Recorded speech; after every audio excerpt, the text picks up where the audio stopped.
Hey guys, welcome to another behind the scenes. In this video, we're going to look at it's just a prank bro animation. I'm just going to go over one of this week's animations versus both because I want to show you guys a new render I've been using at the end of the video, so I don't want the video to be too long. So we're just going to stick with one. And this animation was really well received. You guys really liked it. Jordan really liked it. I was happy with how it came out. So good feels all around. As far as the terrain here goes, we have this city here. I just basically Googled Minecraft city world. A lot of the results were like either futuristic or medieval. It's hard to find just kind of like a generic city. But I eventually found this one. I'll go ahead. I don't know what it's called off the top of my head, but I'll go ahead and just I'll leave a link in the description if you're interested in that. And this was like a flower shop or something. All the signs were in German, so I don't know exactly what it was, but it looked like a flower shop. It was just a bunch of flowers inside.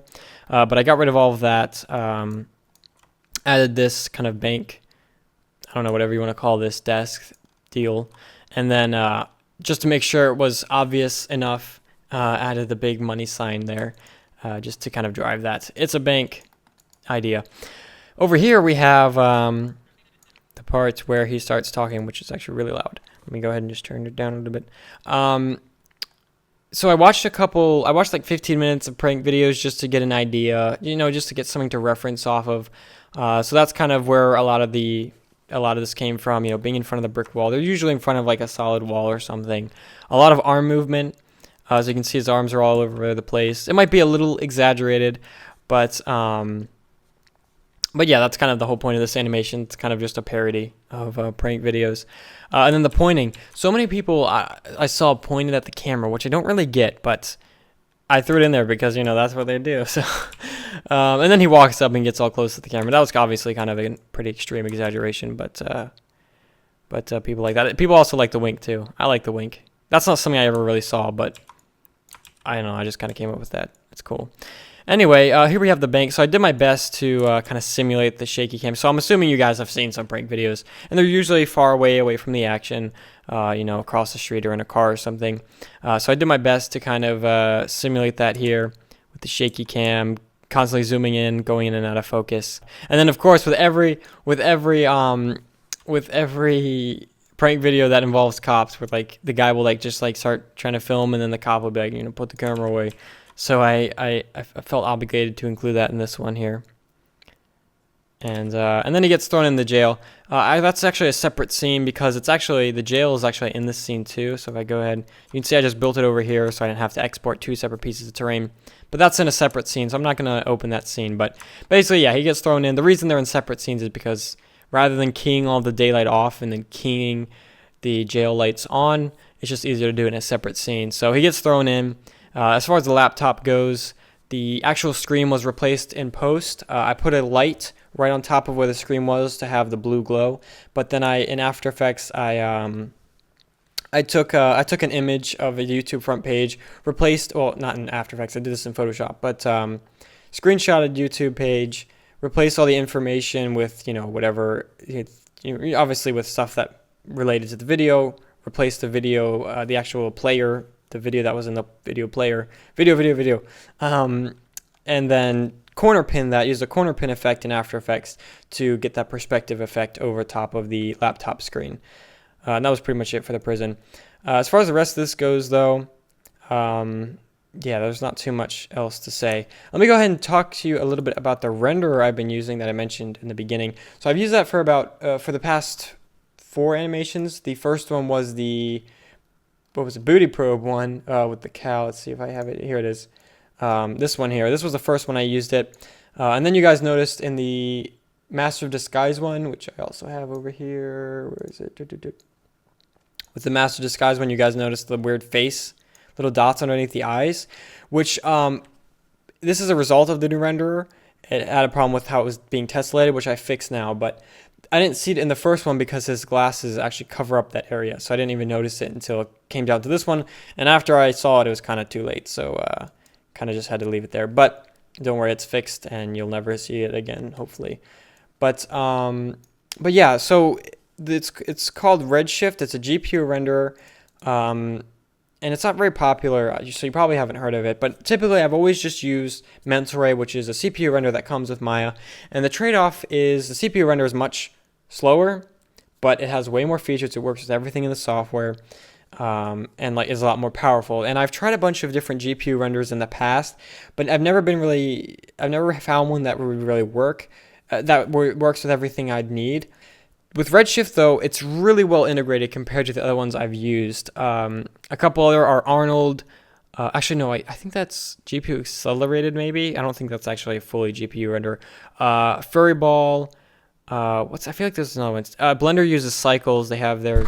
Oop, I just bumped the mic. Sorry. And yeah, so there's a couple other, but the always problem I've had with them is just not working with a lot of Maya stuff. Redshift, however, is only for Maya. That doesn't have a plugin for like Cinema 4D or anything, and it's really well integrated. It works with all of Maya's native lights, all of the native materials, even some Mental Ray stuff, which is crazy to me because Mental Ray is technically a third-party plugin. It's by NVIDIA, actually, if you didn't know, but it comes with the software, so it's basically a Maya renderer. But for them to go out of their way and support stuff from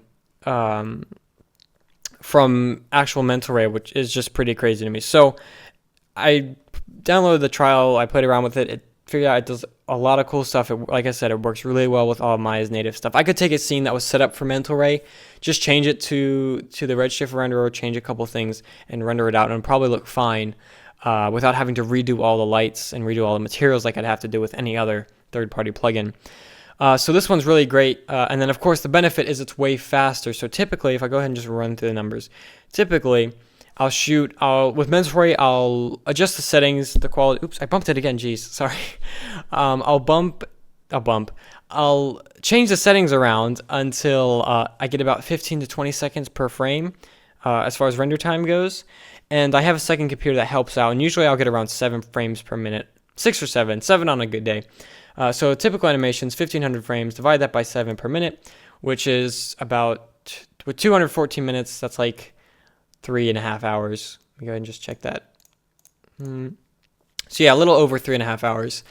So that's not a whole lot of time. If you're used to doing 3D stuff, you know rendering takes a long time. So if you spend months on an animation and have all these crazy effects and stuff, you can expect to wait 3 minutes, 5 minutes, maybe even more. Pixar animations, like professional ones, those would take a normal person's computer all day to render out just a single frame, just to give you an idea. But with these animations, they're released 2 per week, and the shorter the render times is more time. That could be 3.5 extra hours I could spend refining the animation stuff. So the shorter that is, the better.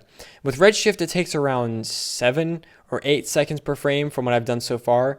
And now the difference with that is with Mental Ray, those 15 to 20 seconds, that's me cranking down the settings. Sometimes I'll even have to lower the resolution below 720p.